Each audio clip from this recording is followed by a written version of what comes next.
students, welcome to Trimeni Memorial Senior Secondary School online classes.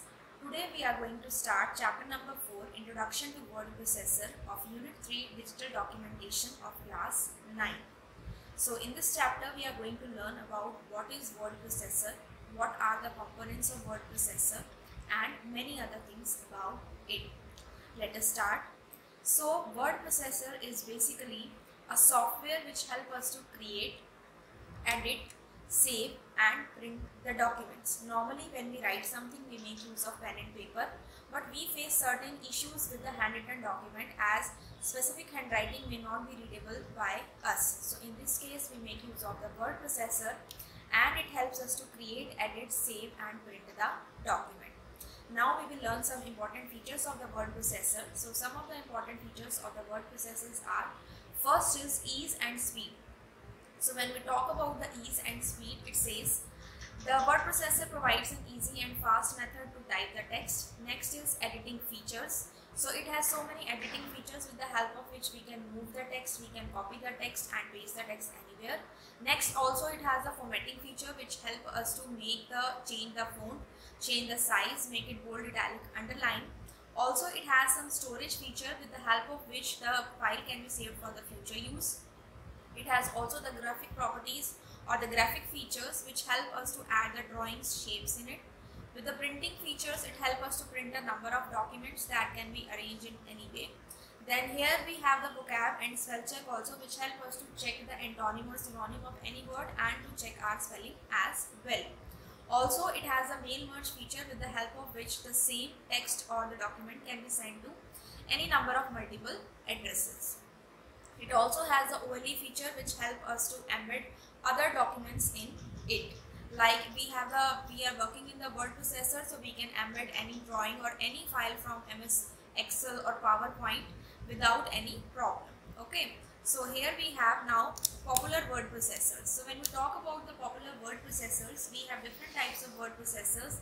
Like we have MS Word, we have OpenOffice, we have Google Docs, we have WordPad and we have LibreOffice Writer.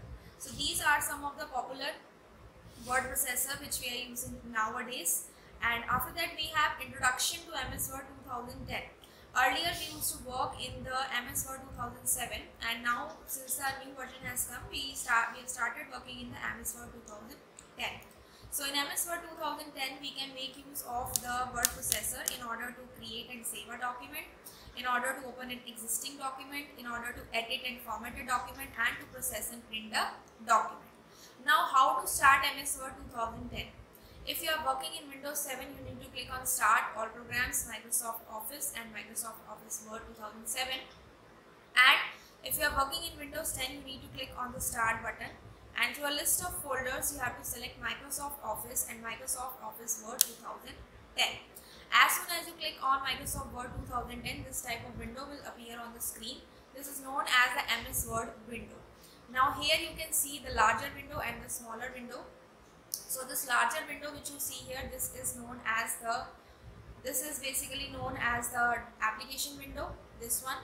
And the one which is shown here, this is known as the document window, the smaller one which consists of the working area and the cursor, that is the document window. And this blinking line which you see here, this is known as the cursor. So this blinking line tells from where we need to start our text, right? Now let us move on to the components of MS Word 2010. Here we can see that this is the window, components of Microsoft Office Word. And here it is a window, the larger window as we have discussed, this is the application window from title bar till status bar, and the below window where the working area is there, this is white color blank area. This window is known as a document window and this area is known as a work area where we do our work. Here you see one small blinking line, this is known as cursor. The top bar is known as title bar which has the by default name as document 1. Left side it has the control buttons minimize, maximize, close, and right side it has the quick access toolbar. It consists of those commands which we use frequently. Below the title bar you will see some of the tabs and every tab has different groups. As we change the tab, the groups also change. After that we have the vertical scroll bar and the horizontal scroll bar which help us to move the page up and down and left and right respectively. Same way we have the status bar, which help us to see the status, that is page numbers, words, etc., and many other things. So let us see them one by one. We have discussed about the title bar, the bar which shows the name of the file. We have the quick access toolbar, which is to the right side of the left side of the title bar, which shows us the frequently used commands. And then we have is the another, that is the ribbon, and the other bar which is located, title bar is located at the top of the word window, and ribbon consists of the different tabs. Here in the picture you can see that ribbon has different tabs, and here it helps us to move to different groups so that we can choose the required option. Okay. After this we have MS Word, tabs and groups. So if we talk about the home tab, we have the different options like clipboard, home, paragraph, styles, editing. Same way, these are the different tabs, and different tabs have the different groups. Now when we talk about the groups in the home tab, we have the clipboard group, which consists of basically your cut, copy and paste options. And then in the font group, we have all the options related to font like changing the size, changing the font, etc. In the paragraph one, we have the bulleted and the numbered list, or the any other list, alphabetical sorting. In the styles one, it helps us to change the font color and style in a document. And then editing group help us to make the changes like find and replace. And then we have the work area, the area where we actually type, edit and format the text. So next we have is the status bar. Status bar is located at the bottom of the word window, and it displays the number of words which we have typed, and it displays the word count as well as the page number on which we are working. Also it has a view buttons to change the view of the document so that it can be viewed as per our requirement. The different views of MS Word are: first is the print layout view. By default this view is selected, and this shows the document as it will appear when it is printed. Then we have the full screen reading, which shows us the page in a way on the full screen, and it has the options like save, print preview and the other options. Then we have the web layout view, in which it shows us how the document will appear when we will view it on any of the web browser like Google Chrome or Mozilla Firefox. After that we have the outline view. It shows our document in an outline view. We can move the text up and down like this.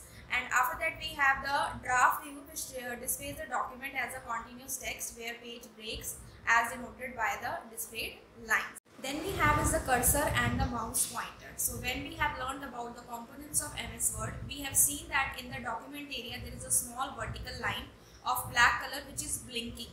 So that is known as cursor, and it shows that on this point, at this point we have to start typing the text. So in the same way we have the different keys on the keyboard which are used in the MS Word for the different purposes. Like we have the home key. So home key is the key which is being used for the coming to the beginning of the current line. Similarly we have the control plus home key which help us to move to the beginning of the document. Then we have the end key which help us to move to the end of that particular line. Then we have control plus end key which help us to move to the end of the document. Then page up down keys are used to move to one page up or one page down. Next we have is a mouse pointer. So mouse pointer is a small arrow on the computer screen, and it changes the shape or into an eye beam when some text is to be typed. And basically it is referred to as a text cursor also. We can edit the text by moving this particular mouse pointer on the screen and on the document area. Now if we have to create a document, what should be the steps? First of all we have to click on the file tab, and then we have to click on the blank document option. So we have the shortcut key also for this purpose. First option is to click on the file tab, the backstage view, this type will open, and then we have to click on the blank document option which is shown here in the available template section, and then we have to click on the create button which is shown here. Or we can use the shortcut key Ctrl plus N, which can be used to take out a new document, and the new document will appear in front of you on the screen. Okay, so this is the way we can open a blank document, and by default the name of the blank document is document 1. The next is how to save a document. So in order to save a document, first click on the file tab, then click on the save option, or you can use the shortcut key Ctrl plus S for this purpose. Or the other method is on the quick access toolbar you will see one save button. So from there also you can save the file, and Taking out any of these three options, after that the save as dialog box will appear. Type the name of the file in the file name box, and that particular file will be saved with the extension .docx. This is the file name box which you see in the picture, and by default it is saved as a Word file, and the extension is .docx, right? And then you have to click on the save button which is shown here, and then you have to just save the file. Next is saving a document using the password protection. So in order to save the document with the password, first we have to do the same thing as we did in saving a file. First click on the file tab, then go to save as option from the drop down menu, and then we have to click on the save as dialog box will open, and near the save button you will see one tools tab. Just click on that one, click on the drop down arrow of the tools tab and select the journals option. So the general option dialog box, as you see here in the book, in the picture, this will appear, and here we have the password to open and the password to modify. We have to click in the box of password to open and type the text which we want the file to be protected with. So type the password. Again it will ask for another dialog box in which it will ask you to confirm the same password. So you have to re-enter the password and click on OK. After that your file will be saved with the password. Now if you try to open your file, you will see that it will ask for the password, and then if the correct password is entered, then only the file will be opened, otherwise not. Next is saving a password to modify a Word document. Suppose we want to make some changes in the Word document. So in order to do the editing in the Word document, we want to put some password. So first of all we have to click on the file tab, and then we have to go to the save as option. Now again the save as dialog box will appear. Again we have to click on the tools tab in the journals option, and from now here we have to click on password to modify dialog box which is shown here. Here we are going to type in the box the password which we need in order to modify the text. So just enter the password, click on OK, and the file will be saved. Next is closing a document. So in order to close a document, we have to go to the file tab and choose the close option from there. File tab, close option, or we can use the Alt plus F4 shortcut key to close the file, or we can use the cross button, that is this is known as the close button, which is present at the right side of the title bar.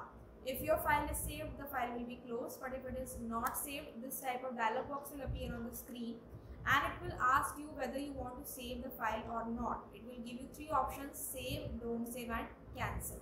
If you click on the save option, you have to specify the name of the file. If you click on don't save, it will not do anything and go to the earlier form of your document, and cancel will cancel saving the document, right? Next is opening an existing document. So when we want to open an already made document, the steps are: first we have to click on the start button. First we have to go to the file tab, and then we have to select open option, or we can use the shortcut key Ctrl plus O, and then you will get the open dialog box. This type of dialog box will appear on the screen, and from here you need to select the file. There are a number of files which are shown here. Double click on that file will automatically open, or you can single click on that file and click on this open button. After that the particular file will open on the screen, right? After this we have the exiting the Word application. So in order to come out of the Word application, you have to just click on the file tab and select the exit option, or you can use the cross button present at the right side of the application window, right? Next we move on to the question answers. The first question says, what is word processor? So we have learned that word processor is a software which help us to create, edit and modify the text and add some formatting features in it. For example, MS Word, LibreOffice, OpenOffice, Google Docs, these all are the word processors. Second is, what is the difference between a text editor and the word processor? So the difference between the text editor and the word processor is that the text editor, like Notepad, the example is Notepad, it helps us to edit the screen, edit the text and type the text, but in case we want to make the changes in the text or make some formatting features in the text, then we use a word processor.